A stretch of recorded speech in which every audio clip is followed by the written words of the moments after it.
The 2020 VW Golf GTI is still a fantastic hot hatch. It's the epitome of a daily driver that's fun and practical and just all around great to live with. We're going to take this Golf GTI for a test drive, take a look at the exterior, the interior, and I'm even going to talk about some of the changes on the brand new, recently unveiled Golf Mark 8. And we'll talk about whether this or that might be a better option, so keep those things in mind. Starting off on the exterior, right up front, you're going to know this is a Golf. We've got that red line running across the grille. We have these sleek LED daytime running lights with these full LED headlights, and they're actually adaptive, and they have a cornering function too for immediate distance. They work great at night. I've got a full nighttime review showing just how well these work, and I really like the look of them. This is a tornado red paint, and it helps to show these character lines running from the front all the way to the back. And we've got 18-inch wheels and even have GTI on the brake caliper, which looks pretty sweet. This Golf GTI has a sport tune suspension, which lowers the car by more than half an inch compared to the regular Golf. And on this Autobahn standard, we get the DCC adaptive chassis control, adaptive damping, and we'll talk about that in the test drive.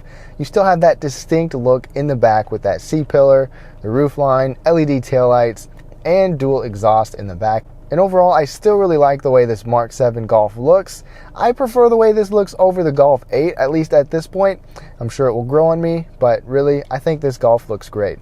Now the cargo area of the Golf is pretty cool. You just move this emblem right here and then you can lift it up.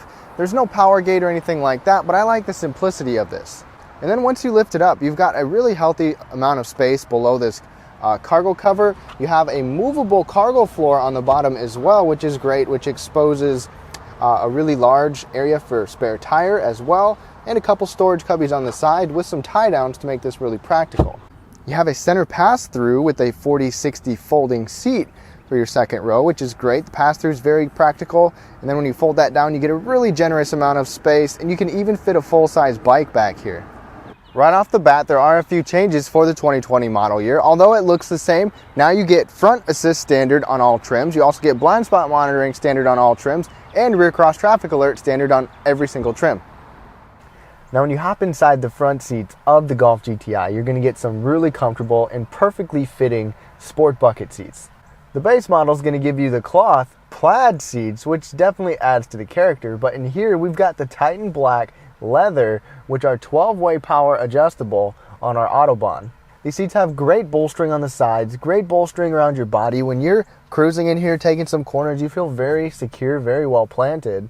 And I don't have a single complaint with the comfort of these seats. They're good, got plenty of room, over 6 foot. You should still be able to fit in here okay. The steering wheel is manual adjustable, and it's got a really good range of motion. The steering wheel is not heated, but our seats are heated. There's just no ventilation in here.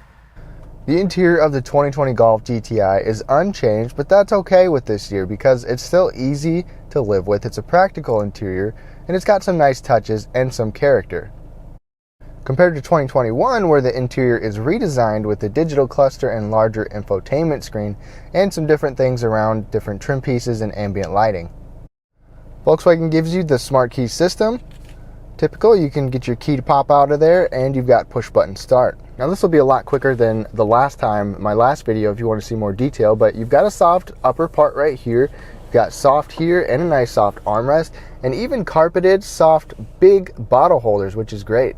We have this flat bottom steering wheel, which feels nice. Good leather on here as well. Nice sport grips. You've got the red stitching that runs around. You have real physical gauges in here as well, as you can see, and then that small screen in the middle. Although the middle screen is small, there's still a lot of information that you can see on here. You can scroll through a whole bunch on this main part.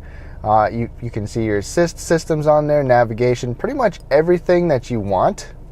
Then as you can see, our center stack is pointed towards us. This is a driver-centric interior, that's for sure.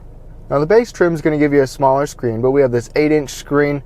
It's very easy to use. I still wish we had more physical buttons, but these are large touch-sensitive buttons on the side, and you've got a volume and tuning knob. It looks nice at night. The volume and tuning knob are even illuminated. It's got everything you need. Apple CarPlay, Android Auto, Sirius XM, HD radio, all that good stuff, and it is somewhat customizable.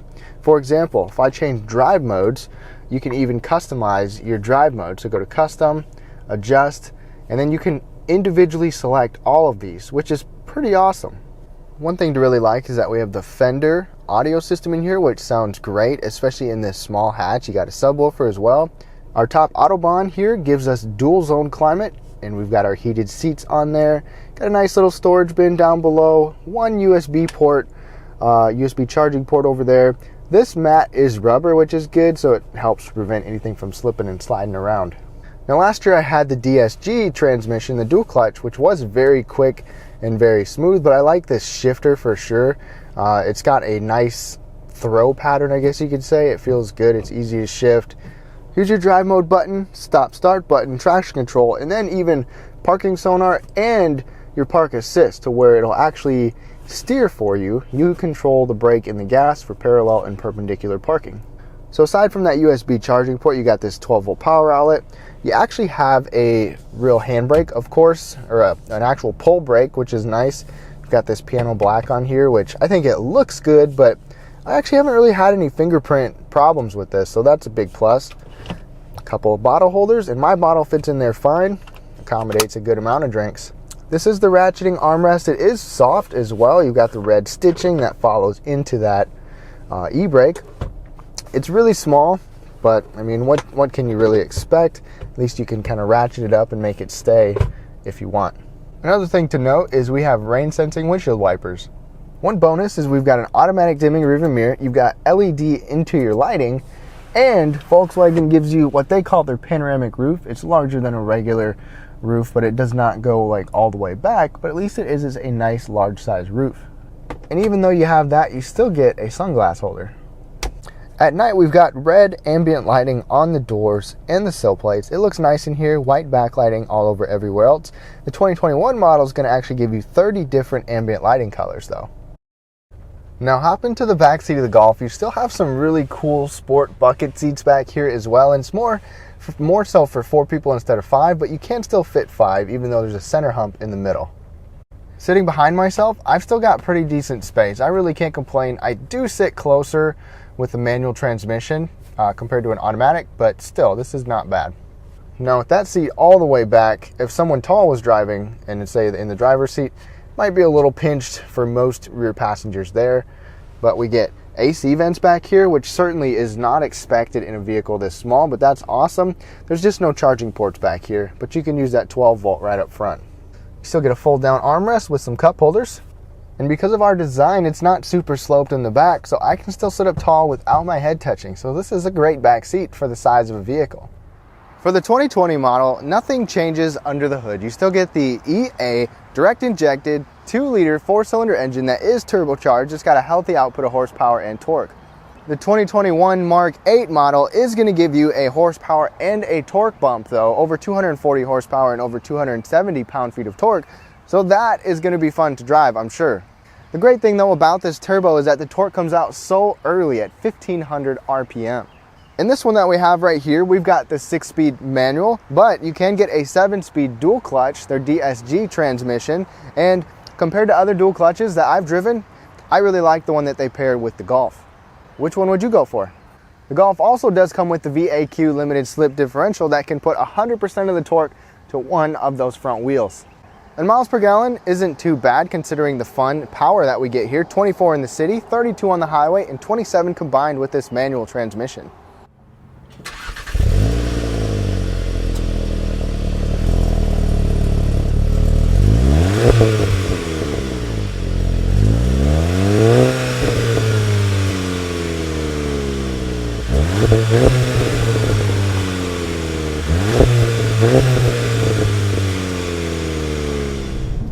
Alright everyone, we are off in this Golf GTI, and right off the bat, so I drove this last year, but my first impression of the Golf is that it just feels like a fun, nimble, solid little hatchback. And one thing I got to comment on this time compared to last time I felt I heard some vibration coming from the right side of the vehicle. And the crazy thing is, the Volkswagen representative that I communicate with, he actually reached out to me, and they ended up taking care of that. So that's awesome. And this time around, I have not heard that. I haven't driven quite as much, but I haven't heard any rattles at all in here, which is great. So I don't know if they fixed that or if it was just an oddball with that one car, but that's great to know. Now that road we were just on was kind of bumpy. It's kind of harsh. And this VW Golf certainly does have a stiffer suspension. We've got that sport tune suspension, so that's expected, but it's certainly not a harsh ride, something that you can't live with. It's actually quite easy to live with. And I apologize for the rain. I've been trying to escape the rain for a couple of weeks now, and it's just been ridiculous. Now we're just in regular mode in the Golf right now.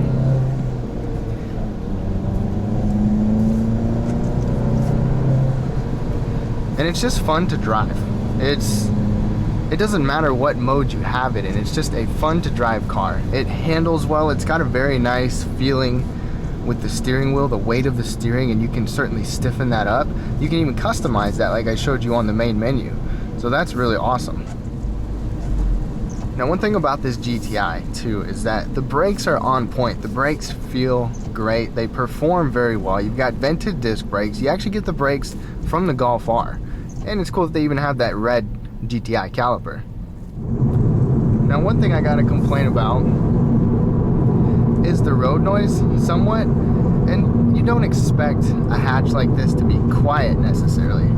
You just want something that's gonna be, you know, reasonable to live with, which this is, and honestly, you can't expect too much. And as long as I don't have the rattle, I'm good.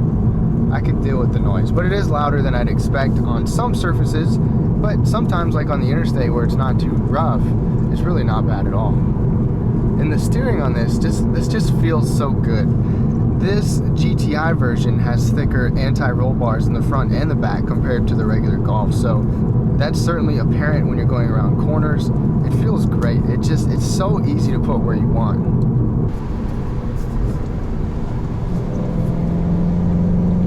It's got a really nice sound to it as well, and you can even customize that, so you can make this sound a little bit meaner if you want it to, or a little bit louder I should say.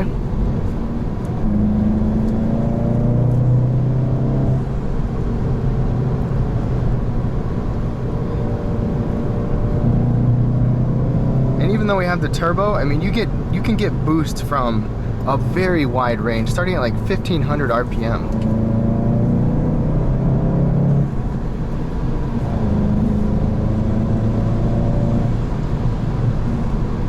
So no matter where you've got those RPMs hanging out, you can get a lot of power coming out of here.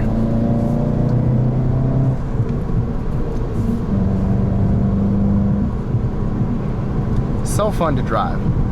So I'm not an experienced like sporty driver with a manual transmission, so I can't truly show off exactly how good the transmission is, but with that 7-speed dual clutch, it was so quick as well. And what would you guys rather go with? I'd love to know. For daily operation, I would definitely go with the 7-speed, but if this is going to be just a fun car and you don't have to do stop and go traffic kind of stuff, I could definitely see this manual transmission being the way to go. And really, you don't suffer with MPGs with this manual like you do with some other cars. I apologize that you guys had to deal with the rain, but hopefully you could kind of see how well those rain sensing wipers actually work. They've done a nice job. And you really have to drive the Golf to know just how fun it is. I mean, it looks like a fun car. It's low, it just has that look about being a good hot hatch, and that's exactly what it is. Now, I'm definitely excited for the MK8, the Mark 8 Golf, because it's got more power, it's got more torque. It'll be fun to see how well it handles. But on here, you still have the adaptive dampers for the suspension if you want it.